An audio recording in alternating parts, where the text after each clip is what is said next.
Bonsoir, mes chaîne, c'est encore Evelyne. Soyez richement bénis dans puissant notre Seigneur et qu'il vous environne de sa douce présence. Aujourd'hui, nous sommes le 19 novembre, non, décembre, pardon, 2021 et c'est avec beaucoup de joie que j'ai porté ce sujet concernant nos anges gardiens ou tout simplement des anges qui ont été assignés pour nous guider, pour nous protéger. Je vais vous raconter en fait une vision qu'a eu un petit frère à moi et que j'ai trouvé vraiment très très édifiante comme vision. Et ceci va nous encourager vraiment à prier avec beaucoup d'intensité. Donc voilà, il y a de cela 2 jours, ce petit frère m'a raconté qu'il avait une vision concernant ma famille à moi. Il y avait une guerre féroce et entre un ange du Seigneur et un démon. Donc euh, on va dire quoi, ils se combattaient en fait. Et là, euh, euh, lorsqu'on lorsqu'on priait beaucoup, notre ange était très fort. Lorsqu'on priait moins, l'ange s'affaiblissait et bien sûr, le combat était de plus en plus difficile. Donc lorsqu'il m'a raconté cela, à l'instant, Dieu m'a dit dans mon cœur, Evelyne, c'est pour t'encourager à prier encore plus. Il y a un grand lien entre ta vie de prière et la victoire qui est acquise dans le monde spirituel. Donc, il ne faut pas négliger cela. Il y a un grand lien entre ta vie de prière et ton ange gardien.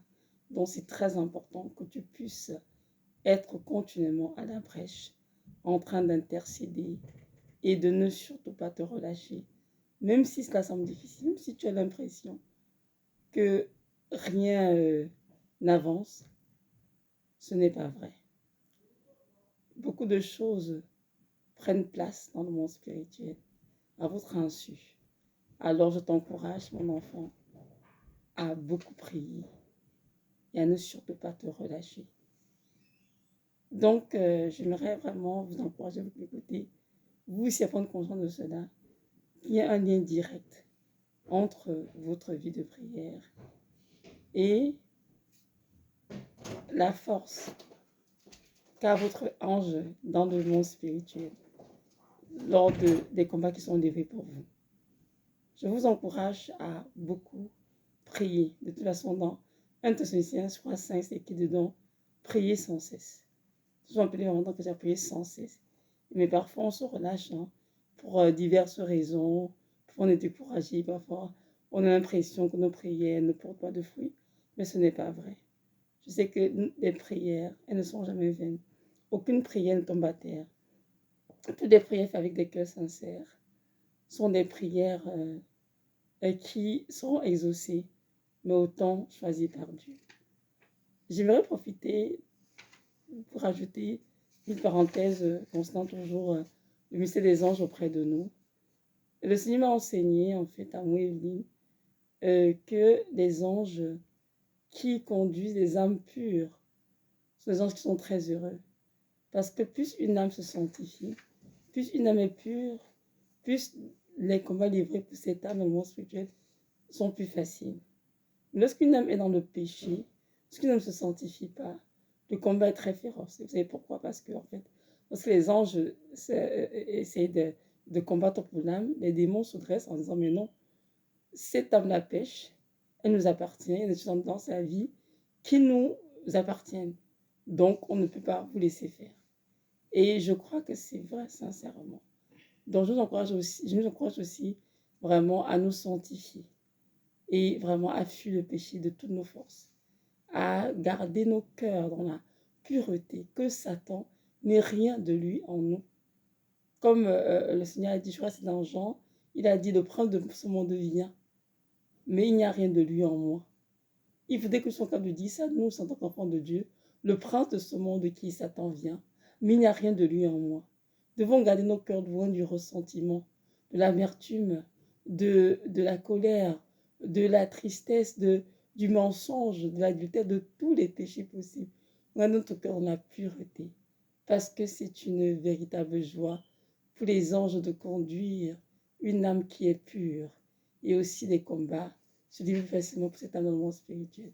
Donc, si nous pouvons résumer, pour souvent dire en fait, en plus de la relation qu'a eu mon petit frère à moi, on peut dire que une âme sur cette terre, une âme, c'est-à-dire un chrétien, si on peut dire comme ça, doit avoir une vie de sanctification et une vie de prière afin que son ange gardien dans le monde spirituel puisse combattre efficacement et avoir toutes les victoires, oui, obtenir des victoires qui lui sont destinées. Amen.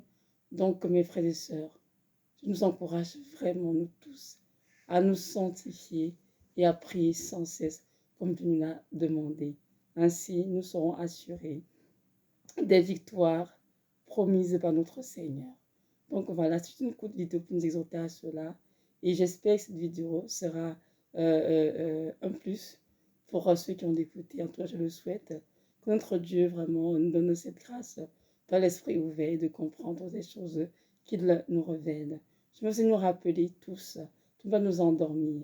Avec ce qui passe dans le monde, hein, la pandémie qui sévit, malgré le vaccin qui a été mis sur pied, il continue d'avoir de nouveaux cas, des souches mutantes. Nous devons comprendre que cette guerre est avant toute chose spirituelle, avant d'être en notre physique. Donc c'est très important de prier le psaume 91 tous les jours pour la protection et de vraiment trouver notre refuge en Dieu, notre confiance en Dieu et non dans la science. C'est très important. Et aussi de nous préparer pour les temps périlleux qui arrivent cette terre, parce que sur cette terre arrivent des temps difficiles, des temps vraiment où les chrétiens auront besoin de beaucoup prier pour sauver les âmes et même pour, comment dirais-je, survivre, parce que des temps vont pas s'arranger. Malheureusement, la nuit est avancée et les ténèbres sont en train de vouloir envahir la terre de plus en plus. Donc, mes frères et sœurs, je nous en prie, laissons tomber les choses de ce monde, laissons tomber, comment dirais-je, oui, toutes les choses de ce monde avec lesquelles nous courons, que ce soit la gloire, le pouvoir, l'argent, le matériel, les richesses, peu importe. Laissons ça de côté, vraiment, nous appliquer à laver nos robes dans le sang de l'agneau ou la repentance.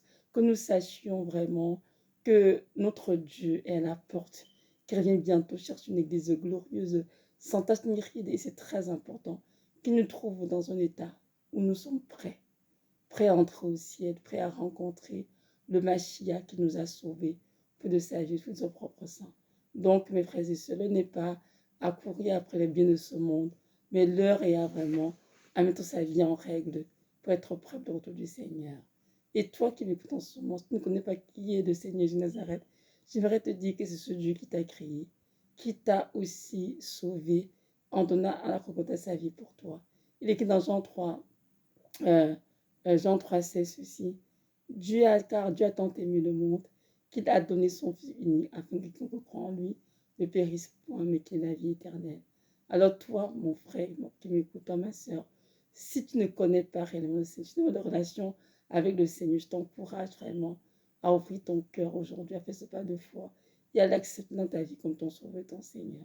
Il n'y a que lui qui peut te sauver. Aucun médecin, comme ta famille, aucun ami, aucune science ne peut te sauver. Il n'y a que Jésus qui peut te sauver. Et je te le dis avec expérience.